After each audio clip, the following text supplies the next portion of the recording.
आज से हम 6 श्लोक लेंगे। तो 5th श्लोक में जो चर्चा हुई थी उसमें भगवान ने क्या बताया, अर्जुन को भगवान बता रहे हैं, क्योंकि अर्जुन का इसके पहले प्रश्न था कि विवस्वान जो सूर्य के देवता हैं ये तो आपसे ज्येष्ठ हैं, यानी इनका जन्म आपसे पहले हो चुका है, तो ये मैं कैसे मान लूं या ये कैसे माना जाए कि आपने विवस्वान को श्रीमद् भगवद गीता का ज्ञान दिया। तो भगवान उसके जवाब में बोलते हैं कि मेरे और तुम्हारे बहुत सारे जन्म हो चुके हैं, बस अंतर ये है कि मुझे उन जन्मों के बारे में याद है और तुम उसे याद नहीं रख सकते। तो अब इसके आगे की चर्चा श्लोक संख्या 6 से, तो श्लोक 6 से 10 तक हम लेंगे और ये आने वाले 40 मिनट में लगभग प्रयास करेंगे इसको कवर करने का। तो हो सकता है हम बहुत ज्यादा डिटेल में नहीं जा पा रहे हैं अभी, बट हम ये चाहते हैं कि एक सरसरी तौर पर आप सब इससे वाकिफ हो जाएं। साथ ही साथ जो संडे को प्रभु जी की क्लास हो रही है उसमें अगर निश्चित रूप से आप सब सुनेंगे तो ये पूरी तरीके से क्लियर होता जाएगा। सो भगवान इस श्लोक में बोलते हैं कि यजोयपि सन्न व्ययात्मा भूतानामीश्वरोऽपि सनः प्रकृतम्। भगवान कहते हैं यद्यपि मैं अजन्मा तथा अविनाशी हूं और यद्यपि मैं समस्त जीवों का स्वामी हूं, तो भी प्रत्येक युग में अपने आदि दिव्य रूप में प्रकट होता हूं। अब भगवान दोबारा से यहाँ पर इस चीज की संस्तुति करते हैं। भगवान कहते हैं कि भगवान ने अपने जन्म की विलक्षणता इस श्लोक में बताई है। यद्यपि वह सामान्य पुरुष की भांति प्रकट हो सकते हैं, किंतु उन्हें विगत अनेकानेक जन्मों की पूर्ण स्मृति बनी रहती है ना। जैसे हम लोगों के साथ है कि आज कोई कार्य करते हैं और कल भूल जाते हैं, परंतु भगवान के ऐसा ऐसा ऐसा नहीं है। क्यों? क्योंकि इसके पहले चर्चा हुई भगवान के कौन है, भगवान हृषिकेश हैं, जो इंद्रियों हैं उनके स्वामी। हम लोग क्या हैं कि इंद्रियों पर अपना संयम ही नहीं रख सकते, स्वामित्व तो और ही अलग की बात है, हम इतना भी हमारा कंट्रोल नहीं है ना। लेकिन भगवान किसी भी अपने किसी भी इंद्रिय से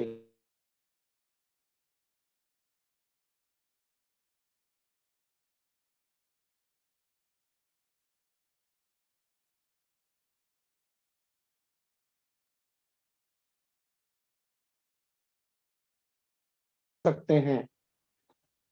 वह अपने देखते हैं कि एक अंगूठे से जब वो कृष्ण की बाल अवस्था में आते हैं तो एक अंगूठे से गोवर्धन उठा लेते हैं। ऐसी बहुत सारी लीलाएं हैं जो देख करके भी पता चल सकता है कि भगवान जो है वह किस प्रकार से अपनी इंद्रियों के स्वामी हैं और उनमें क्या क्षमता है। हम लोग इंद्रियों का दासत्व करते हैं, लेकिन भगवान के साथ ऐसा नहीं है। तो भगवान क्या बोलते हैं कि जबकि सामान्य मनुष्य को कुछ ही घंटे पूर्व की घटना स्मरण नहीं रहती, यद्यपि कोई पूछा जाए किसी से कि आप एक दिन पूर्व इस समय पर क्या कर रहे थे, तो उसके लिए ये बताना मुश्किल हो जाता है। तो भगवान अपनी प्रकृति के बारे में इस श्लोक में बताते हैं कि मैं अजन्मा हूं, यानी अजन्मा का मतलब क्या होता है, तथा अविनाशी हूं। अजन्मा यानी जो जन्म नहीं लेता है ना। अब कई बार सवाल उठता है कि जब जन्म नहीं लेता तो माता देवकी के गर्भ से भी भगवान प्रकट होते हैं। ये भगवान की लीला है। भगवान अवतार लेते हैं, अभी आगे चर्चा आएगी कि अवतार और इसमें क्या। तो भगवान प्रकट होते हैं, वो जन्म नहीं लेते, उनके लिए जन्म से पूर्व की जो क्रियाएं हैं वह उनके लिए मैटर नहीं करती। भगवान जब माता देवकी के गर्भ से प्रकट होते हैं तो अपने चतुर्भुज रूप में प्रकट होते हैं, मुस्कुरा रहे होते हैं। उनके हाथों में कानों में कुंडल है, हाथों में कड़ा है, कमर में, वो पूरी तरीके से तैयार है, नारायण के रूप में प्रकट होते हैं। तो इससे भी पता चलता है कि भगवान का जन्म नहीं होता है, भगवान का प्रागट्य होता है। इस प्रकार से ये भ्रमित करने के लिए ऐसी अनेक अनेक सी लीलाएं हैं जो भगवान करते हैं। आगे प्रभुपाद जी तात्पर्य में बताते हैं कि भगवान इस धरा पर प्रकट होते हैं जैसे कि श्रीमद् भागवतम में अपनी माता के समक्ष नारायण रूप में 4 भुजाओं तथा 6 ऐश्वर्यों से युक्त होकर प्रकट होते हैं। उनका आद्य शाश्वत रूप में प्रकट उनकी अहेतुकी कृपा है जो जीवों को प्रदान की जाती है, जिससे वह मनोधर्म या कल्पनाओं पर आधारित रूप में विश्व कोश के अनुसार माया या आत्म माया शब्द भगवान की अहेतुकी कृपा के सूचक है। तो इस प्रकार से भगवान का जो आविर्भाव है, भगवान का जो प्रगट्य है, वो क्या है? दिव्य है। उनका जन्म भी दिव्य है, उनके कर्म भी दिव्य हैं, ऐसे भगवान हैं। तो इस श्लोक से भगवान ये बताते हैं। श्लोक संख्या 7 है, ये बहुत ही इंपॉर्टेंट है, आप सबको लगभग कंठस्थ भी होगा या आप सबने सुना होगा। यदा यदा ही धर्मस्य ग्लानिर्भवति भारतादुत्थानं धर्मस्य तदात्मानं सृजाम्यहम्। भगवान क्या बोलते हैं कि यदा यदा ही धर्मस्य ग्लानिर्भवति भारतादुत्थानं धर्मस्य तदात्मानं सृजाम्यहम्, यानी हे भरतवंशी, जब भी और जहां भी धर्म का पतन होता है और अधर्म की प्रधानता होने लगती है, तब तब मैं अवतार लेता हूं। भरतवंशी शब्द किसके लिए इस्तेमाल किया है भगवान ने? अर्जुन के लिए। प्रभुपाद जी तात्पर्य में बता रहे हैं कि जो सृजाम शब्द है, ये बहुत महत्वपूर्ण है ना। भगवान सृष्टि, इसमें आप देखेंगे तो जो सृष्टि शब्द है वो अलग है। यहाँ पर सृजाम सृष्टि के अर्थ में नहीं प्रयुक्त हो सकता, क्योंकि पिछले श्लोक के अनुसार भगवान के स्वरूप या शरीर की सृष्टि नहीं होती है ना। तो जो पिछले श्लोक में भगवान ने कहा कि मैं अजन्मा हूं, अविनाशी हूं, यानी भगवान का कोई जन्म नहीं होता है। तो इससे क्या पता चलता है कि भगवान क्या करते हैं? भगवान प्रकट होते हैं। तो इस प्रकार से जो सृजाम शब्द है, वो सृष्टि शब्द का इस्तेमाल नहीं किया गया। इसकी सृष्टि नहीं होती है, भगवान की संरचना नहीं होती, भगवान सृजाम्यहम्। तो इस प्रकार से जैसे कि भगवान कृष्ण रूप में कब प्रकट होते हैं? कृष्ण रूप में भगवान प्रकट होते हैं, कार्यक्रम के अनुसार भगवान यथा रूप में प्रकट होते हैं। और ये कब होता है? जब ब्रह्मा के एक दिन में 7वें मन के 28वें युग में द्वापर के अंत में प्रकट होते हैं। वो कौन सा रूप है? वो कृष्ण रूप है। इसकी शास्त्रों में बहुत जगह इसका वर्णन आता है भगवान कब प्रकट होते हैं, लेकिन वह इस नियम का पालन करने के लिए बाध्य नहीं है, क्योंकि वह स्वेच्छा से कर्म करने के लिए स्वतंत्र हैं, है ना। वह स्वेच्छा से कर्म करने के लिए स्वतंत्र हैं, उन्हें इसकी जरूरत नहीं होती है।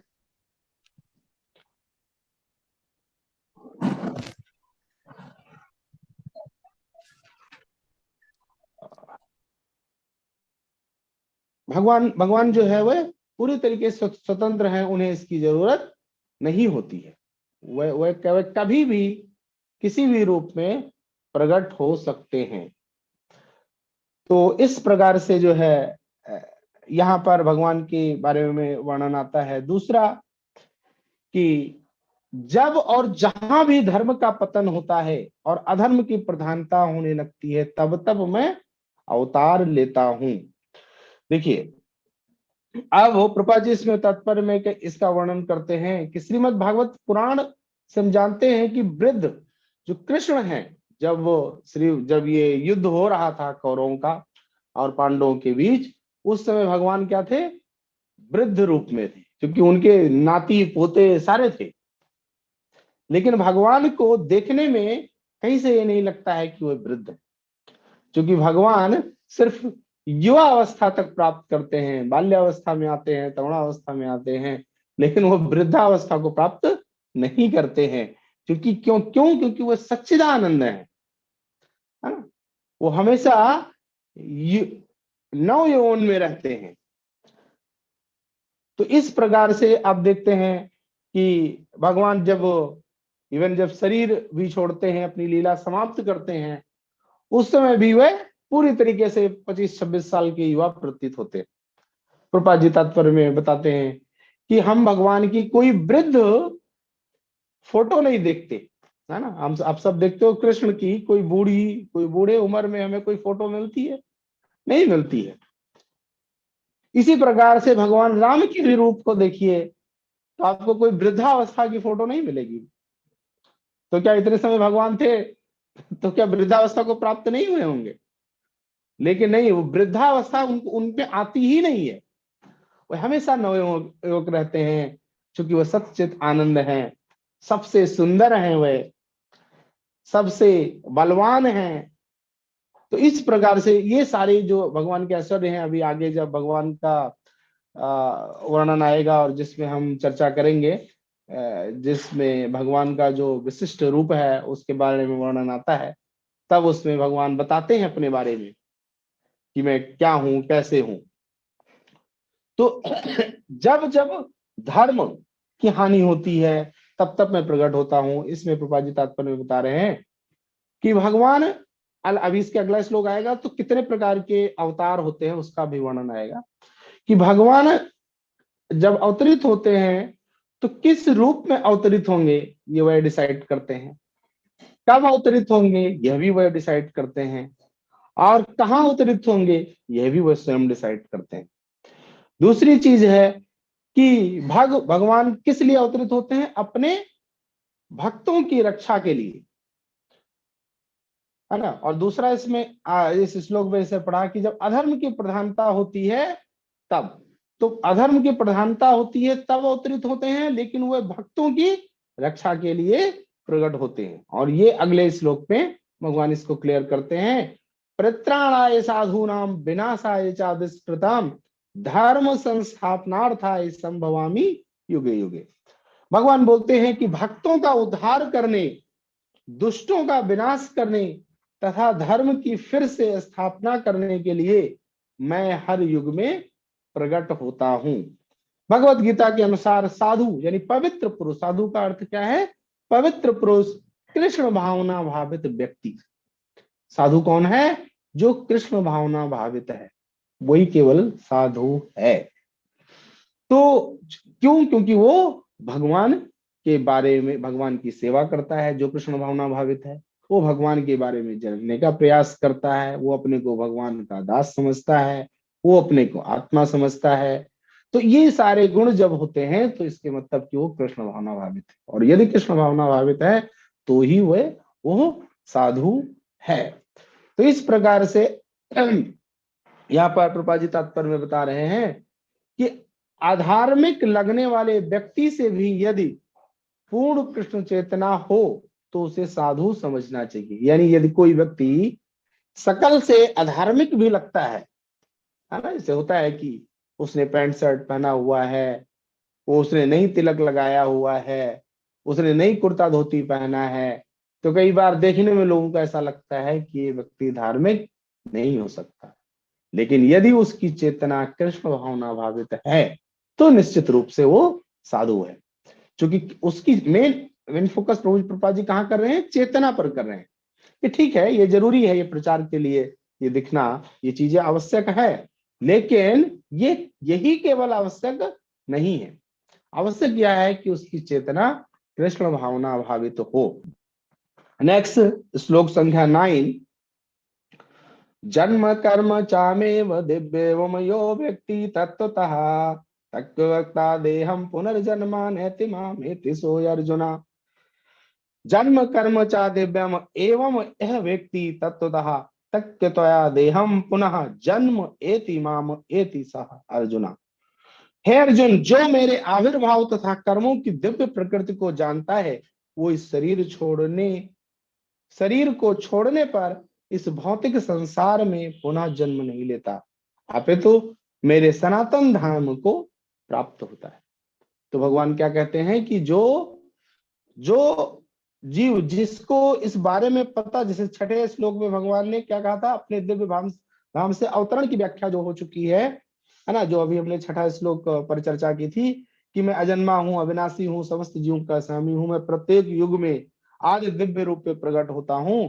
तो भगवान उस पर यहाँ चर्चा कर रहे हैं कि जो मेरे आविर्भाव यानी जन्म तथा कर्मों की दिव्य प्रकृति को जानता है वो इस शरीर छोड़ने पर इस भौतिक संसार में पुनः जन्म नहीं लेता, अपितु मेरे सनातन धाम को प्राप्त होता है।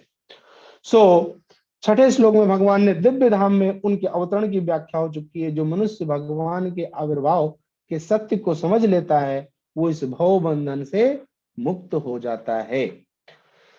शरीर छोड़ते ही वह तुरंत भगवान के धाम को लौट जाता है। भव बंधन से जीव की ऐसी मुक्ति सरल नहीं है। निर्विशेषवादी तथा योगी जन पर्याप्त कष्ट तथा अनेकानेक जन्मों के बाद भी मुक्ति प्राप्त कर पाते हैं। इतने पर भी उन्हें क्या होता है, मुक्ति भगवान की निराकार ब्रह्म ज्योति से तदम्य प्राप्त होती है, करने की रूप में मिलती है। वह आंशिक होती है और इस भौतिक संसार में लौट आने का भय रहता है। यही जो निर्विशेषवादी हैं, जो अनेक योगी जन हैं, जो भगवान की कृष्ण भक्ति को उतना सीरियसली अगर नहीं लिया है तो उन्हें क्या प्राप्त होता है, भगवान की ब्रह्म ज्योति, जो भगवान के शरीर से एक तेज निकलता है, उसको क्या कहते हैं, उसको ब्रह्म ज्योति कहा जाता है। उन्हें वो प्राप्त होता है, वो उसमें लीन हो जाते हैं। लेकिन वह भगवान वहां स्वयं नहीं होते हैं। भगवान तो कहाँ है, वह अपने धाम में है, निज धाम में है, गोलोक धाम में है। सिर्फ उनके शरीर से जो तेज निकलता है, जैसे हम लोग देखते हैं कि सूर्य का प्रकाश और सूर्य, तो हम लोग दिन में सूर्य के प्रकाश का जरूर अनुभव कर सकते हैं, लेकिन इसका यह मतलब बिल्कुल नहीं कि सूर्य का प्रकाश स्वयं सूर्य है। सूर्य से निकलने वाली तेज है वो जिसका हम अनुभव करते हैं। इसी प्रकार से चंद्रमा से निकलने वाले जो तेज है उसका हम अनुभव करते हैं, लेकिन वो स्वयं चंद्रमा नहीं है। चंद्रलोक उससे अलग है, सूर्य लोक उससे अलग है। इसी प्रकार से जो भगवान है, तो ब्रह्म ज्योति जो है वो भगवान के शरीर से निकलने वाली एक पुंज किरण है, मात्र है, तो उसको प्राप्त करते हैं। बट जो भगवान के भक्त होते हैं वह गोलोक धाम प्राप्त होते हैं, जहां पर भगवान प्रत्यक्ष रूप से विद्यमान होते हैं, प्रत्यक्ष रूप से हैं वहां पर। इसके अलावा ब्रह्म संहिता में बताया गया है कि भगवान के अनेक रूप तथा अवतार हैं। अद्वैत मच्चु मनादि मनुत्य रूपम, यद्यपि भगवान के अनेक दिव्य रूप हैं किंतु फिर भी अद्वैत भगवान है। इस तथ्य को विश्वास पूर्वक समझना चाहिए, यद्यपि यह संसारी विद्वानों तथा ज्ञान योग्यों के लिए अगम्य है। जैसा कि वेदों पुरुष बोधनी उपनिषद में कहा गया है, एको देवो नित्य लीला निरुक्तो भक्त व्यापी अंतरात्मा। एक भगवान अपने निष्काम भक्तों के साथ अनेकानेक दिव्य रूपों में सदैव संबंधित रहते हैं। इस वेद वचन की स्वयं भगवान ने गीता के इस श्लोक में पुष्टि की है। तो आगे बढ़ते हैं, श्लोक संख्या 10। हमारे ख्याल 5-6 मिनट हमारे पास बचे हैं, इसके बाद ड्रामा पर चर्चा होगी, तो इसको पूरा कर लेते हैं। बीतराग भय क्रोधा मन मया माप प्रसृता बहवा ज्ञान तपसा पूता मद्धावो मां भागता। बीतराग भय क्रोधा मृत मया माम उपाश्रिता बहवा ज्ञान तपसा पूता मत भावम आगता। आसक्ति भय तथा क्रोध से मुक्त होकर मुझ में पूर्णतया तन्मय होकर मेरी शरण में आकर बहुत से व्यक्ति भूतकाल में मेरे ज्ञान से पवित्र हो चुके हैं। इस प्रकार से उन सबों ने मेरे प्रति दिव्य प्रेम को प्राप्त किया है। तो भगवान क्या क्या कहते हैं कि आसक्ति भय क्रोध से मुक्त होकर के, इन सब चीजों को छोड़ना पड़ेगा, है ना। आसक्ति यानी अटैचमेंट, भय क्रोध से मुक्त होकर मुझ में पूर्णतया तन्मय होकर, यानी मुझ में पूरी तरीके से अटैचमेंट करके और मेरी शरण में आकर के, सरेंडर करके बहुत से व्यक्ति भूतकाल में मेरे ज्ञान से पवित्र हो चुके हैं। इस प्रकार से उन सबों ने मेरे प्रति दिव्य प्रेम को प्राप्त किया है। ऐसा भगवान यहाँ पर बता रहे हैं, अपने पीछे जो वो एविडेंस दे रहे हैं कि जैसा कि पहले कहा जा चुका है कि विषयों में आसक्त व्यक्ति के लिए परम सत्य के स्वरूप को समझ पाना अत्यंत कठिन है। विषयों में आसक्ति मतलब क्या होता है, मतलब कि जो हमारी इंद्रियां हैं उनके विषय में अगर हम आसक्त रहेंगे, उनका विषय मतलब आंखों का विषय क्या है, देखना, कानों का विषय क्या है, सुनना, जीवा का विषय क्या है, टेस्ट करना। तो यदि उनके विषय में ही हमारा पूरा ध्यान लगा रहेगा तो ये क्या बताया गया है, ये हमारे शरीर के झरोखे हैं, और जो हमें क्या करेंगे, ये फिर हमारे मन को डिस्ट्रैक्ट करेंगे, फिर हमारी बुद्धि को नष्ट करेंगे। लेकिन यदि जो व्यक्ति इनसे अनासक्त हो जाए, यानी उसकी अपने इंद्रिय विषयों में जो सेंस के जो सब्जेक्ट हैं उनसे उसका यदि डिटैचमेंट हो जाए पूरी तरीके से, उसमें उसकी कोई रुचि ना रह जाए, तब वो निश्चित रूप से क्या कर सकता है, मुझ में फिर पूर्णतः तन्मय हो जाए, यानी तन्मय यानी मुझ में वो पूरे अपने मन शरीर को मुझ में लगा दे, कृष्ण भावना भावित हो जाए और मुझे सरेंडर कर दे, यानी मेरी शरण में आ जाए, वो डिपेंड हो जाए मुझ पर। जिस प्रकार से एक छोटा बच्चा अपने माँ बाप पर पूरी तरीके से सरेंडर हो जाता है, इसी तरीके से एक भक्त पूर्ण रूप से कृष्ण पर, जो कृष्ण भक्त है वो पूर्ण रूप से कृष्ण पर आश्रित रहता है, उसके लिए अन्य कोई विषय नहीं होता है, अन्य कोई उसका उद्देश्य भी नहीं होता है। तो यदि ऐसा कोई करता है, तब वो किसको प्राप्त होगा, वो मेरे ज्ञान से पवित्र हो चुके हैं और वो पवित्र हो चुका है। इस प्रकार उन सबों ने मेरे प्रति दिव्य प्रेम को भी प्राप्त किया है।